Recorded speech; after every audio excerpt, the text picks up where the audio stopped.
Po šito sakinio aš jau žinau, kad toj poroje aistros nėra ir su seksu yra problemų. Mes šiandien šnekėsim apie temą, kuri žmonėms rūpi, bet žmonės nelinkia kalbėti - seksą. Atvirai bent jau nelinkia kalbėti. Dabar 3 metai pas mus nėra sekso, nes aš nenoriu. Pripažinau savo, kad niekada su juo nenorėjau. Štai tokią situaciją mes turim. Moteriai, kad būtų seksas, reikia ir tenais, kad būtų viskas tvarkinga. Kad jinai pasiruošus, nusiteikus, kad tvarkinga. Saugų, šilta. Taip. O vyrui reikia tiesiog vietos. Jo, vietos. Viskas. Kartais pasakymas ne moteriai sukuria didesnę pagarbą negu tiesiog lyzinimas, nu arba visada.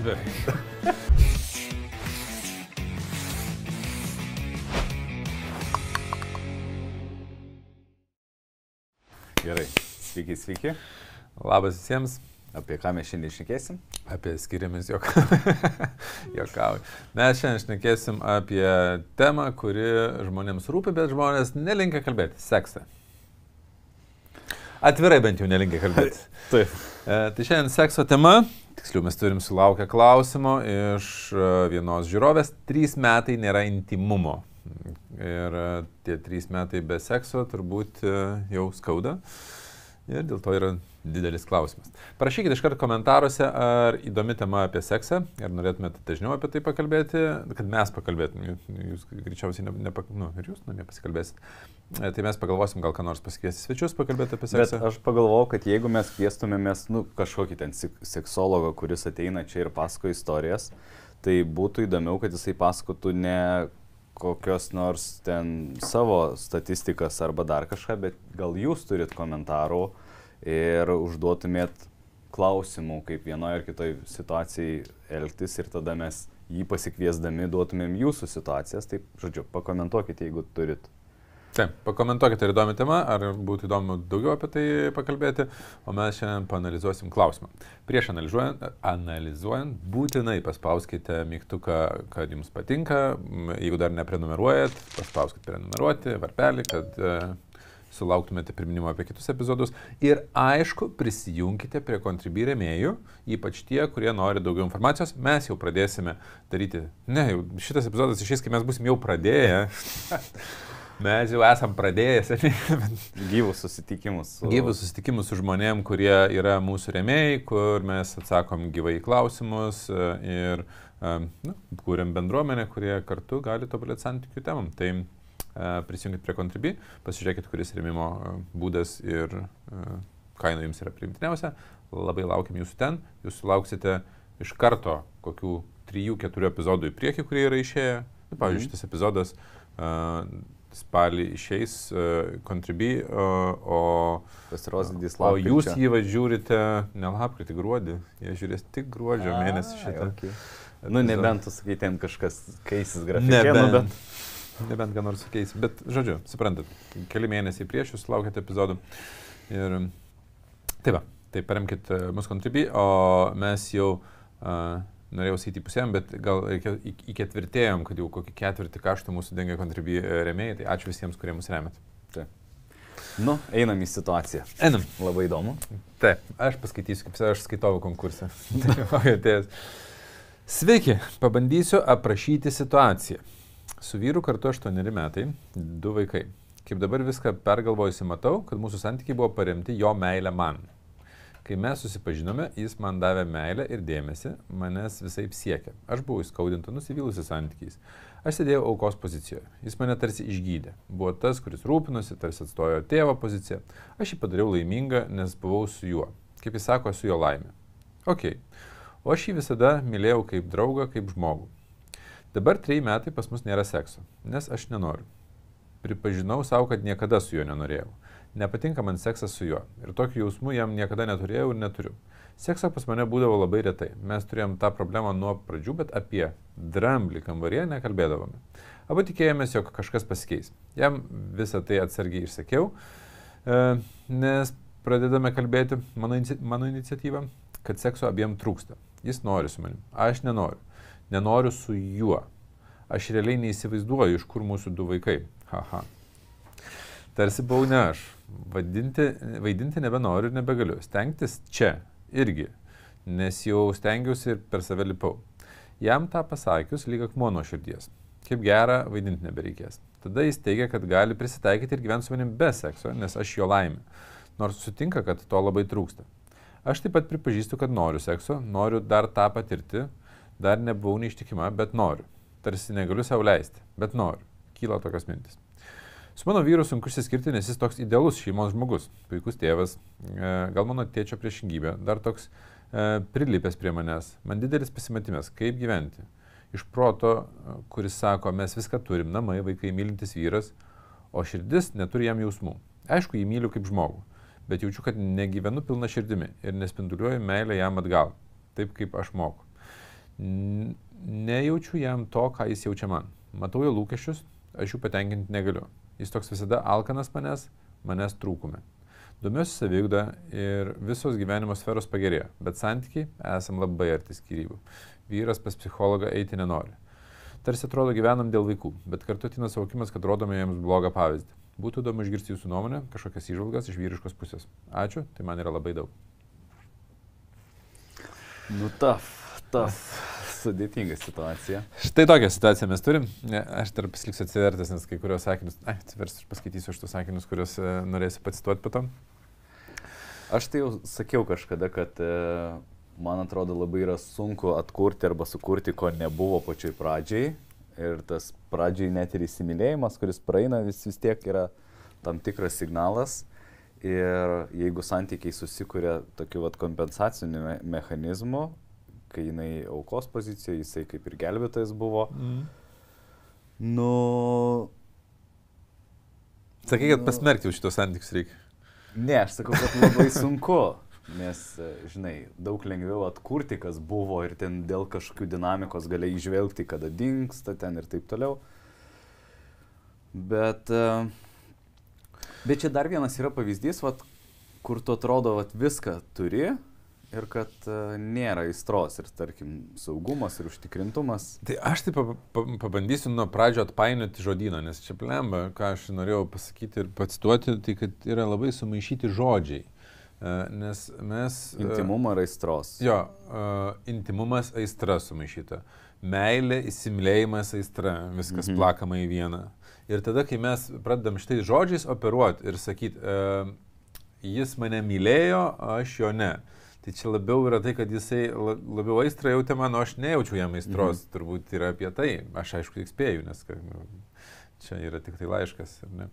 Bet tai yra tokių dalykų, kurie ne visai aiškus. Ir dabar sako, jis mane myli, o aš jo ne. Tai čia vėl gaunasi, kad tiesiog moteris jį traukia, o jisai moters netraukia. Tai nėra traukos tokios. Ir čia nėra apie meilę. Kuri buvo čia mane siekia, aš buvau skaudinta. Jis man davė meilę ir dėmesį. Esu jo meilė, jo laimė. Ne? Tai aš kaip suprantu, nuo pat pradžių santykiai buvo tokie ant prisirišimo sukurti ir santykiai nuo pat pradžių tikėtina, kad turėjo nelygiavertiškumo pagrindą. Tai reiškia, kad, žinai, kai būna tas jausmas, kad vienas, nežinau, angliškas yra žodis married up or married down. Nežinai šito? Nu, žinai, kur matuojasi, kuriam pasisekė, kad gavo kitą, o kuris galvoja, nu, kad šiek tiek nusileidau, žinai. Ok, ne. Tai married up man pasisekė, married down, tipo aš. Jo, kad, kad ne pagal savo lygą pasiėmiau, žinai. Nu, kaip ten dabar Lietuvos humoro folkloras mėgsta sakyti, ten, žinai, aš ten šeškę susiradau devinkę, žinai, nu, tipo married up.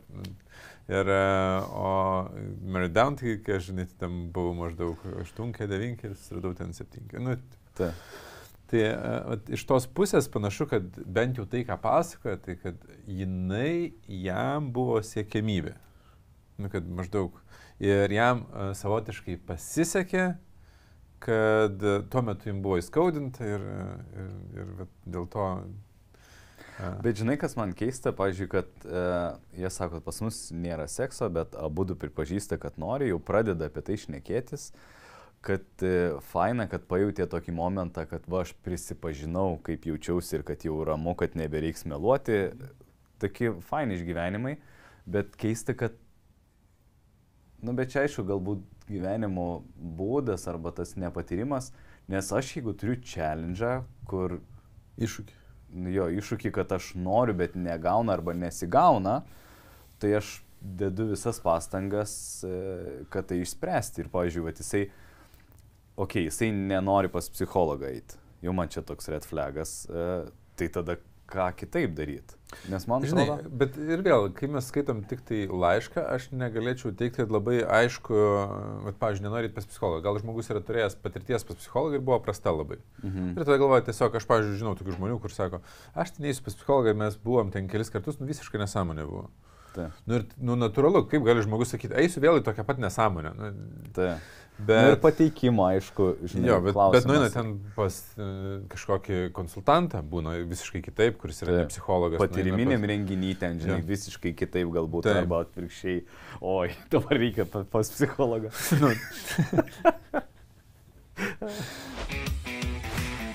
Kontrolė. Man nepatinka, kai palieki puodelį ant stalo. Ar padeda reklaminės skrajutės ant stalo, kai tuo tarpu galėtų nueiti ir išmesti, ar išplauti ir padėti kriauklį. Nėra išeičių. Ne, čia jau žinok, viskas pasmerkta. Kai bandom kontroliuoti ar ten prašyti kažko, tai mes norim gero, nu taip, kad žmogus išmoktų teisingai gyventi. Nemoka teisingai, aš tai žinau, kaip teisingai gyventi, jisai nemoka teisingai gyventi ir mes pradedam bandyti šauklėti. Rimtai po puodeliu reikia padėkliuko. Jeigu tu norėtum susitart, nu ta prasme, tu teisininku turi būti. Tu negali sakyti, dabar kalbėkis, kad ir ką aš sakysiu. Nors tarp kitko, geras patarimas. Dabar kalbėkis su manim, net kad ir ką aš sakyčiau. Nu. Tai pas juos ta situacija yra, aš sutikiu, kad nelengva, bet aš turiu spėjimą, kad bent jau iš to, ką rašo, niekur nėra minima, kad jie būtų bandę, žinotų bent kažkokias strategijas aistros atkūrimui. Ir tas žodyno suplakimas, kurį sakiau, jau sukurtas yra taip, kad atrodo, kad jis mane myli, aš jo nemyliu, čia yra pabaiga. Ir maždaug, ar galit Arnai su Vytautu pritart, kad aš teisingai elgiuosi.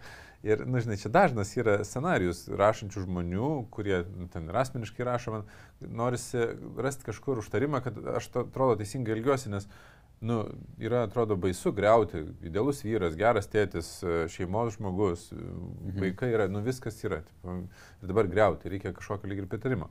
Tai aš, aišku, niekada to pritarimo nei duodu, nei atimu, nes šis žmogaus pasirinkimas yra, bet iš to, ką rašo, man panašu, kad nėra niekada bandyta atkurti aistros. Nes kai mes neįvardinam net pačios problemos, kad čia yra aistros trūkumas, tai yra dar iškontroliuos poliškumo tarp medžioklės ir rinkimų instinktų. Kad jo nebuvo nuo pat pradžių. Jeigu jisai buvo tas, kuris siekia jos kaip, kažko, kas yra aukščiau, ten married up, žinai, ar ten 90-kės ir džiaugiasi, tai gaunasi, kad jis bandė įtikti. Jeigu bandė įtikti, tai jis buvo rinkimų instinktus. Va, aš ką norėjau pasakyti, kad pradžioj, aš čia dabar irgi fantazija, tai kaip galėjau... Mes labai daug hipotezių, žinokit, čia dedam, bet o ką daryti, kai turi tik laišką?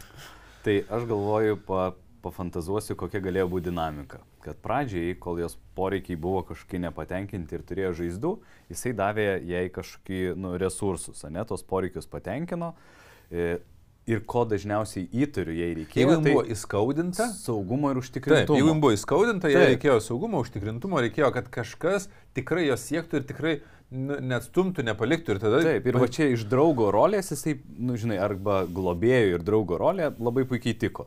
Taip. Ir paradoksalu, kad toks vyras gali būti geras draugas, bet aistros jisai nesukuria per poliškumą. Taip.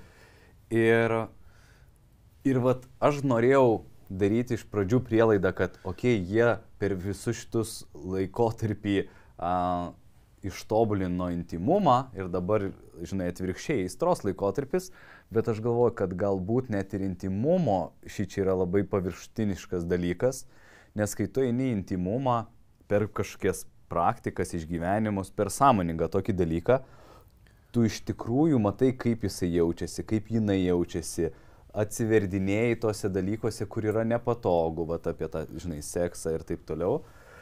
Ir aš manau, kad iš intimaus pažinimo vienas kito tau atsiranda vidinė motyvacija patenkinti jo, ten, nežinau, fantazijas ir taip toliau. Ir kalbant apie... Žinai, tas tikrasis, ko, žinai, bent jau aš suprantu iš laiško, prašo, ko jis nori, tai nori tokios nesuvaidintos traukos. Tai yra, o ta trauka atsiranda iš poliškumo. Aš nesu matęs, kad iš kažko kito atsirastų. Ta prasme, iš dviejų skirtingų polių. Pliusas minusą traukia, žinai. Tie medžioklės instinktai rinkimo instinktus traukia. Bet, ką norėjau pabaigti. Vienas dalykas yra tada, kada aš sakau, man nesinori, neįdomu, su kažkuo kitu tai norėčiau, bet su vyru tai ne.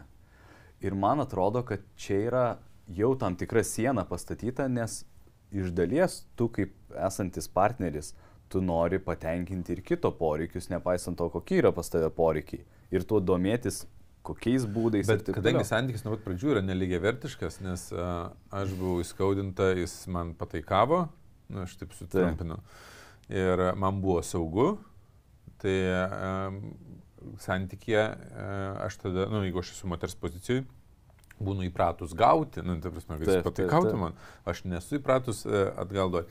Čia, žinai, čia tai toks lyrinis diskursas, nukrypimas nuo temos, bet man atrodo svarbus, kad kai mes turim tam tikrus iššūkius poroj, mes norim, kad antra pusė elgtųsi taip, kaip mums patogu. Pavyzdžiui, aš esu įskaudinta, noriu, kad man pataikautų. Ir atrodo, kad nuo to bus viskas gerai. Tai čia yra klasikinis, kaip ne klasikinis, bet pavyzdys, kai elgiasi su manim taip, kaip man patogu tuo metu. Viską daro, ko aš noriu. Sukuria galų galę... Nepagarbą, tokį Sukuria konfliktą galų galę. Ne konfliktą, bet... Įrančius santykius, griūnančius santykius. Aš dar kartą priminsiu tavo vieną gerą frazę, kuri mane pradėjo mokyti, kad kartais pasakymas ne moteriai sukuria didesnę pagarbą negu tiesiog plyzinimas, arba... Visada beveik. Ne visada. Beveik, sakau, beveik.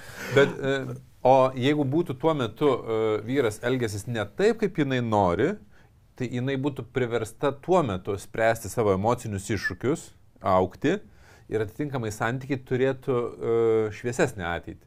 Ir dabar mes priėjom prie to taško, kada galų gale matom, kad nebeišeina važiuoti tuo modeliu, kad aš esu įskaudintais, man bando pataikauti.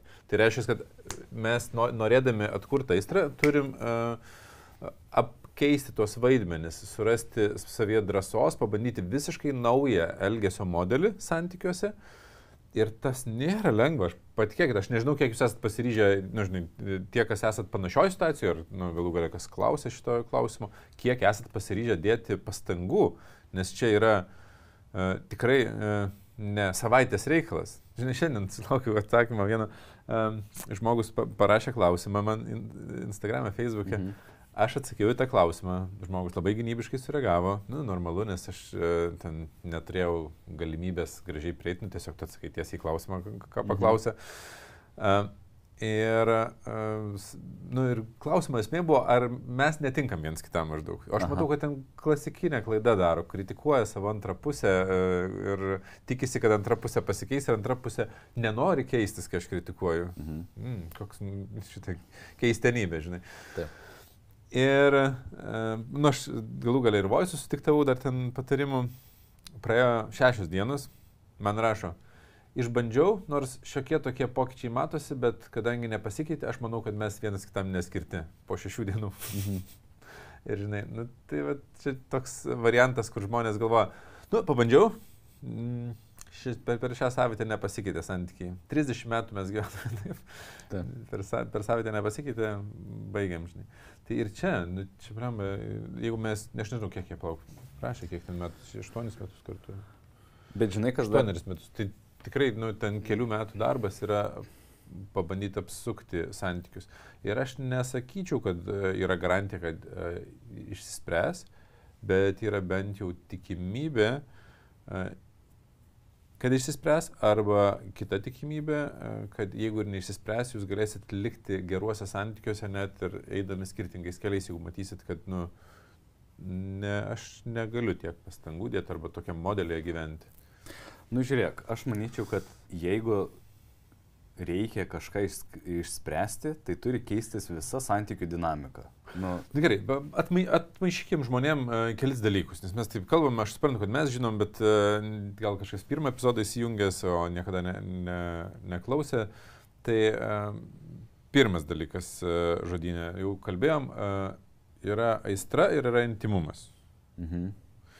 Ir tai nėra tas pats, nors daugelis žmonių... Tai yra priešingai, teoriškai kiekvieną ja, tai, nes pakomentuok šiek tiek, kad mes turėtumėm būti... Gerai, intimumas yra susijęs su užtikrintumu. Na, jeigu žiūrėti į intimų ryšį, tai reiškia, aš jaučiuosi saugus, užtikrintas, mane pažįsta, ramu, atliepia į tai, ką aš darau.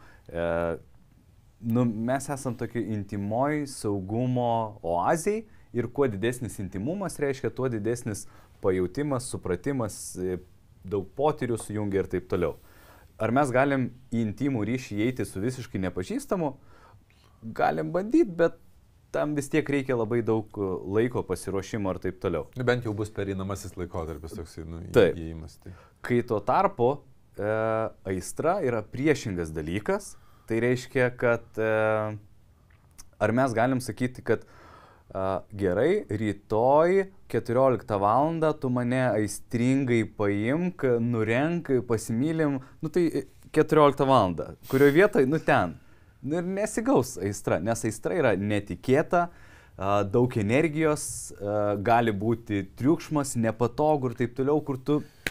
Aš šiek tiek pasiginčysiu ties netikėta, nes aistrą galima ir, kurstyti. Tai yra, tu pavyzdžiui, gali žinoti timeliną, kad 14 val. Mes sustinkam ten viešbutyje ir iki to laiko vienas kitam ten siunti. Ir jeigu tu viską žinai, kas bus, tai nėra aistros. Aš suprantu, ką tu nori pasakyti, bet aš tik noriu, kad teisingai suprastų žiūrovai, kad jeigu nustatai valandą, tai dar nereiškia, kad bus blogai, nes tu gali teisingai daryti. Tada kažkas wow bus. Bet tu gali, žinai, sextinti, tu gali vienas kitą teasinti, tu gali tikslingai kurti įtampą tarp tų dviejų polių ir tada žinot, kad yra valanda, kada bus leidžiama. Ir aistra tada gaunasi, tai viskas gerai su tuo laiku. Bet aš sutinku su tavim, kad intimumas yra susijęs su saugumu, su emociniu saugumu pagrindė, kad mes galim atsiverti šalia kito žmogaus, nesijaus teisiami, o aistra gali būti ir visiškai nepažįstam žmogum. Taip. Visiškai, tu gali pirmą kartą matyti ir gali būti aistra. Yra toks, tarp kitų, vienas neseniai girdėtas mano pasakymas buvo ir galvoju, teisingas jis ar ne, pats nežinau dar, bet kad tam, kad moterims reikia intimumo, kad galėtų būti aistra, o vyrams reikia aistros, kad galėtų būti intimumi. Toks in general sounds like true. Ja, tai dažnu atveju turbūt pasiteisina, ypač ten kokioj poroj, tai yra, kad vyrams tam, kad jie galėtų būti artimi ir saugus, reikia, kad jie jaustųsi, kad... O yra tas kitas, tu atsimeni tikriausiai tą posakį, kad palauk, kaip ten moteriai, kad būtų seksas, čia labai panašiai. Reikia ir tenais, kad būtų viskas tvarkinga, kad nebūtų darbe, kad būtų viskas... Jo, kad jinai pasiruošus, nusiteikus, kad tvarkinga. Saugu, šilta. Taip. O vyrui reikia tiesiog... Vietos. Jo, vietos. Viskas. Tai žinai, bet tokia generalizuoti ir... Kalbant apie instinktus, jie yra teisingi, nes jeigu pasižiūri į rinkimų instinktus, tai rinkimų instinktai esančiam žmogui yra labai daug trukdžių, kurie gali išmušti iš aistros, o medžioklės instinktai, kada yra koncentruotas dėmesys į vieną siekį, tai viso kitą ignoruoja ir tiesiog šiuo metu yra seksas. Tai viskas paprasta, žinai. Tai gerai, bet intimumas ir aistra šitoj vietoj labai gal daug išanalizuoti negalime, nes mes neturim žmogaus atsiliepimą apie patį tą intimumą. Tai yra, ar yra tas intimumas ir saugumas ar ne? Jo, ir aš galvoju net tai, kad kaip tu, kur turi visus šitus čia visiškai skirtingi dalykai. Bet mano spėjimas yra, kad nėra intimumo didelio, todėl kad po 8 metų neseniai pradėjo kalbėtis apie seksą. Tai reiškia, kad atvirai kalbėtis apie tai? vat įdomu, ar šitie žmonės turėjo kažkokių praktikų gilesnių, negu tiek patys bandė. Žinai, nu, vat, ką pabandai, nesigauna, ar jie turėjo iš išorės kažkokių praktikų? Aš abejoju, nes jeigu savo pas psichologą ar terapeutą eiti nenori, parašė laišką mums ir, matai, laiške nėra jokių metodikų bandyti. Nu tai gerai, intimumas, aistra atpainiojom. Kitas dalykas - meilė ir įsimylėjimas. Nes sako, jis mane myli, aš jo nemyliu. Aš jį traukiu, jisai manęs netraukia. Tai man tai labai tokia paralelė yra su manim ir Dovilė prieš krizę mūsų, kada aš galvojau, kad aš su iš vis nenoriu sekso turėti. Nu, ta prasme, nepaisant to, kad general sekso norėjau, bet atrodė, kad čia jau nebevyksta. Ir čia buvo susijęs su mūsų būtent emociniu būviu ir, nu, tai yra mūsų, kad tas santykis buvo toks suiręs ir, aišku, poliškumo nebuvimu. Nu, aš irgi buvau tas pataikaujantis. Nu, gerai, bet paaiškink šitą dalyką, vat, poliškumo nebuvimo, nes mes releitinam, o... Ir šitą dalis. Tai aistros kilmė yra iš dviejų skirtingų instinktų. Žmonės kaip rūšis vystėsi iš medžiotojų rinkėjų tokios visuomenės, nors šeimos, gal vadinkim, buvo bendruomenės tam tikros. Ir jeigu žiūrėt į 100 000 metų atgal, tai urviniai vyrai buvo tie, kurie medžiojo, kovojo, urvinės moteris buvo tos, kurios labiau buvo bendromeniškos ir užsiėmė rinkimų. Dėl to yra medžiotojų rinkėjų visuomenė. Hunter-gatherer society, nu, tai istorikai vadina ir antropologai. Ir čia nesumaišykit, čia nėra jokios seksizmo, prieš 100 000 metų. Amazonių dar nebuvo tada. Ne, tam tikrose kultūrose galėjo būti, bet esmė ta, kad santykiai buvo lygiavertiškesni nei yra dabar. Nebuvo taip, kad patriarchalinė sistema ir ten, kaip vyras sako, taip ir daroma, yra labiau tiesiog natūraliai gaudavosi, kad tie, kas ką geriau galėdavo daryti, tas tą ir darydavo. Hipotezė, kodėl taip atsitiko, yra susijusi su ugnies atsiradimu, bet nelystinti. O Flintstonai čia iš to laikotarpio? Neatsimenu, ar ten buvo patriarchalinė. Bet pati esmė yra, kad tie instinktai yra išlikę iki šių dienų ir kai analizuoji reakcijas į medžiotojų rinkėjų elgsenas, tai akivaizdžiai medžiotojo elgsenos traukia moteris, nu tai yra kuria joms, nu ir tyrimuose rodo, kad kuria joms kaip aistrą, trauką, nu, hot angliškai. Tai yra, jos jaučiasi, kad va čia jau yra... Arba yra tas žodis horny. Ir atvirkščiai, rinkėjos elgsenos traukia statistiškai daugelio vyrų dėmesį, nu ir aistrą ir kuria. Ir, nu, ir praktiškai per šimtus žmonių, kuriuos aš esu... Ir tas galioja net ir homoseksualiuose porose, kad nu, tiesiog tai priešingi instinktai vienas. Reikia suprasti, kad instinktai nėra, ta prasme, vyriški ir moteriškas. Dėl to stengiuosi atmaišyti žodyną ir sakau medžiotojų rinkėjų instinktai, todėl kad, pavyzdžiui, ir šitoj poroj panašu, kad vyras yra labiau rinkimų instinktuose, bent jau pačioj pradžioj buvo, nes pataikavimas yra rinkimų instinktas, o moteris galimai yra medžioklės instinktuose, nors čia nėra indikacijų, tai nežinau kokiuose, gal irgi rinkimų instinktuose, dėl to nėra aistros, nes abu gali būti rinkimų instinktuose. Jeigu abu yra medžioklės instinktuose, tai yra vyksta kova ir net neklausia, ar galima skirtis, niekas ir tiesiog išsidraska. Tai čia panašu, kad gal abu yra rinkimų instinktuose. Ir tiek vyras gali turėti išvystytus labiau rinkimų instinktus, o ne medžioklės. Pavyzdžiui, aš toks buvau, nes užaugau su mama ir seserim. Ir iki pat pilnametystės ir vyro elgsenų net nelabai mačiau tų tokių medžioklės labiau. O moteris gali būti užaugus ir turėti labiau medžioklės instinktus išvystytus. Bet bendrai paėmus, šitų instinktų susidūrimas sukuria aistrą. Dėl to nebrandžiam amžiuje tie blogiukai, ten berniukai labai imponuoja. Ir mergaitės irgi, kurios būna labiau išsireiškusios, irgi labiau žavi, bet čia nebrandžiuose, vėliau kiti dalykai. Ir be abejo, tai nėra vienintelis dalykas, kuris traukia, nes mūsų instinktai yra adaptavęsi pagal mūsų emocinės patirtis ir gali būti tam tikri pokyčiai. Ir tarp kitko pagalvojau, kad jeigu ta moteris galvotų apie personą, kuri seksualiai žavi, tikėtina, kad žavi ne persona, vat būtent tie komplektas tų elgsenų, kad nu, vat, apie priešingus instinktus. Aš, pavyzdžiui, mes ką tik turėjom santykių savaitgalį, žinai, ir santykių savaitgalį yra per tas 2 dienas nu, tokia povandeninės rovenės yra ruošiama keliom praktikom instinktyviom ir 2 dienos po pusdienio vyksta praktikos tokios, kur salėje yra stipriai išryškinami medžioklės instinktai, taip trumpai pasakius, žinai, paintriguojant. Ir tai būna kelios akimirkos, bet per tas kelias akimirkas, ką dažniausiai man moteris sako, kad aš pamačiau savo vyrą kitom akim. Aš sako, niekad nemačiau jo tokio. Aš niekad gyvenime nesu, ta prasme, žmonėm 47 metai, 15 metų kartu gyvena, aš sako, niekad gyvenime nemačiau savo vyro tokio. O moteriai leidi pabūt medžiotojo instinktuose? Neskatinu, čia pasakyti. Niekas nieko nestabdo ir, žinai, nestoviu aš ten šalia kiekvieno. Bet aš tiesiog kalbu apie instinktus ir nu, gali būti homoseksualių santykių, kurie ateina ir, nu, ta prasme, ten labiau yra apie instinktus, bet nu, taip, statistiškai kalbant, dažniausiai tai yra vyras, moteris. Ne? Bet tas būna aha momentas, kai supranta, kad mano vyras irgi tai turi, aš tiesiog to nemačiau, neleidau arba netgi kontroliavau, kad to nebūtų.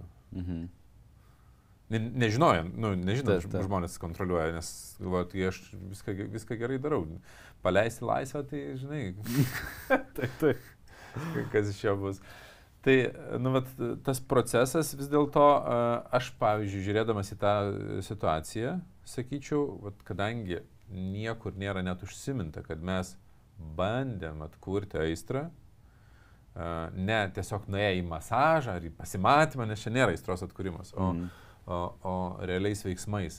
Tai aš sakyčiau, kad tikrai nėra viskas išbandyta ir kadangi yra vaikų, tai prieš imantis tų žingsnių, tokių drastiškų, kurių atsukti yra sunkiau, aš pats esu šalininkas už tai, kad žmonės pabandytų.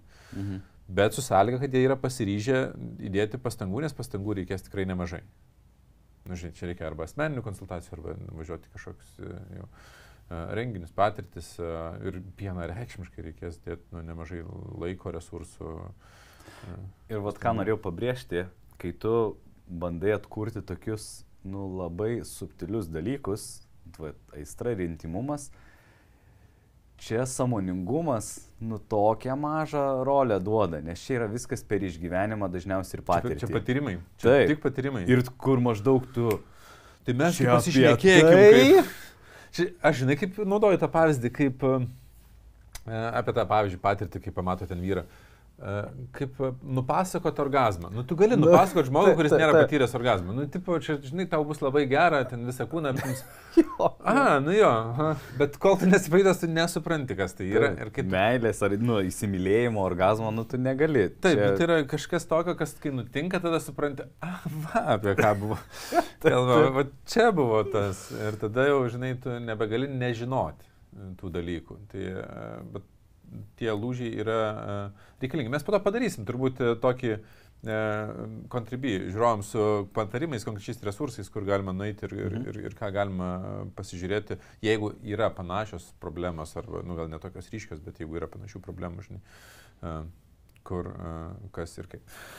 Atsiversiu aš dar tą klausimą, nes aš ten turėjau tokių komentarų vietom ir aš, pavyzdžiui, pagalvojau, kad iš tikrųjų jeigu žiūrėti šiaip komunikaciją, knygas, romanus ar panašiai, žiauriai mažai yra info apie tai, kaip atkūrinėti arba kaip keičiasi seksualinė dinamika, žinai, jau kai artėja 10-metis santykiuose, kur ten, žinai, vaikų etapas, čia buvo, nebuvo vaikai. Apskritai, pavyzdžiui, vaikų etapė daugelis ne tai, kad nėra informacijos, bet man atrodo, kad net slepiama, kas vyksta su seksu, nes kitaip tai žmonės nenorės vaikų, bet net ir būna taip, kad žmonės sako, aš tai nenoriu, nes jau dabar sunku čia su seksu, taip su vaikais bus dar sunkiau maždaug. Bet... Aš, tarp kitko, dėl gimdymo, man atsimenu, sakė, kažkur aš girdėjau, kad vyrai kai kurie neina į gimdymą dėl to, kad po jo nebenori seksualiai, nebetraukia žmona seksualiai. Ir Nežinau, aš dalyvavau ir man ten nieks nepasikeitė. Nu, labai ten estetiškai viskas buvo. Statistiškai galbūt ne. Bet, va, aš atsiverčiau tą vietą, kur norėjau pakomentuoti. Tada jis teigia, kad gali prisitaikyti ir gyventi su manim be sekso, nes aš jo laimė. Nu, man čia red flagas. Čia ne red flagas, čia pataikavimas. Čia reiškia, kad per 8 metus dinamika santykių yra nepasikeitus. Taip. Čia reiškia, kad... Toks vyras apskritai, nu, potraukio iš... Ta prasme, kai perskaitu šitą sakinį, akivaizdu, kad pas jūs nėra aistros, net jeigu būtumėte nesakę nieko apie aistrą, po šito sakinio aš jau žinau, kad toj poroje aistros nėra ir su seksu yra problemų. Aš, žinai, kartais, kai šneki su žmonėm ir, nu, jie neteina ne dėl sekso problemos, jie dėl kažkokių kitų, kad nesutari ir pasakoja. Sakau, bet sekso tai jūs nedažnai turite arba visai neturit. Ir žiūri kaip į ekstrasensą, sako, iš kur tu žinai? Stebimus. Bet, nu, blemba, nu, yra mechanika. Nu, aš žinau, kas vyksta. Jeigu matau, kad moteris yra rinkimų instinktuose, o vyras jai dar pataikauja, tikrai nebus. Tik, nu, čia, žinai, bet nesakau, kad negali būti. Yra tiesiog. Davai, tada pereikim, nes man labai smalsu eiti prie tips and tricks. Pažiūrim dar, ar čia kažko dar nenorėjau pasakyti bendrai. Sunku išsiskirti, nes idealus žmogus. Na, tai aišku, kaip pataikauja, tai kur nebus idealus. Taip, dar tą norėjau pasakyti. Domiuosi saviugda ir visos gyvenimo sferos pagerėjo, bet santykiai esam labai arti skyrybų. Čia irgi dažnas atvejis, kai žmonės domisi saviugda, bet ačiū Dievui, bet tiesiog labai fainiai, kad autorė šito laiško bent jau nesako, kad aš tai santykiais domiuosi, jisai nesidomi ir dėl to nesigauna. Būna, čia tiesiog jinai rašo apie save, bet dažniausiai žmonės, kai užsiima saviugdą, jie pradeda traktuoti, kad nuo to savaime turėtų santykiai pagerėti, kad jie užsiima saviugdą. Realiai saviugda, ką padaro, tai sukuria iššūkius santykiams. Vieno žmogaus saviugda, ne santykių temoje. Kai jisai ugdo save kitose sferose, tai padaro taip, kad jeigu aš esu poroj su Dovilė ir Dovilė save ugdo, ir aš neturiu pakankamai sąmoningumo santykiuose, tai saviugda keičia žmogų, su kuriuo aš gyvenu.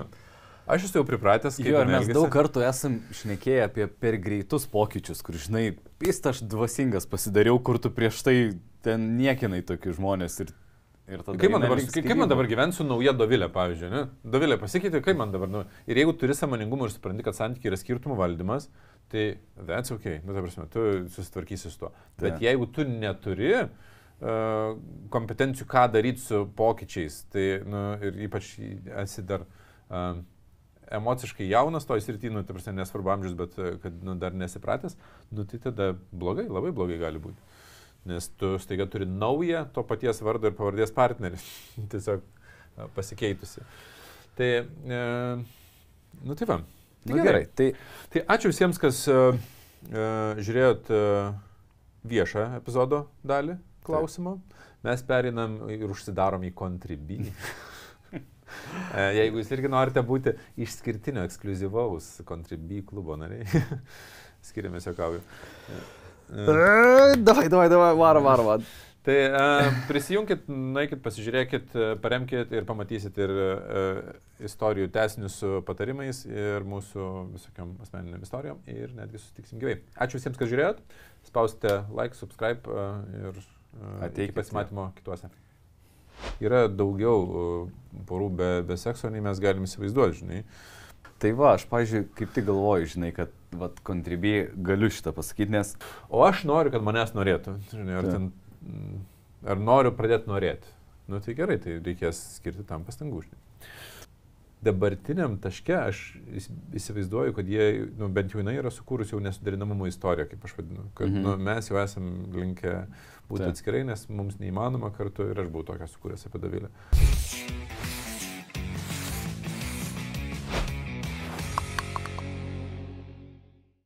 Kontrolė. Man nepatinka, kai palieki puodelį ant stalo. Ar padeda reklaminės skrajutės ant stalo, kai tuo tarpu galėtų nueiti ir išmesti, ar išplauti ir padėti kriauklę.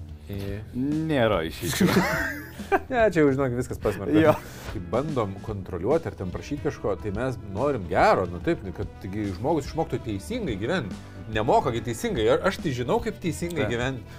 Jisai nemoka teisingai gyventi ir mes pradedam bandyti išauklėti. Rimtai po puodeliu reikia padėkliuko. jeigu tu norėtum susitart, nu ta prasme, tu teisininku turi būti. Tu negali sakyti, dabar kalbėkis, kad ir ką aš sakysiu. Nors tarp kitko, geras patarimas. Dabar kalbėkis su manim, net kad ir ką aš sakyčiau. Nu, jo,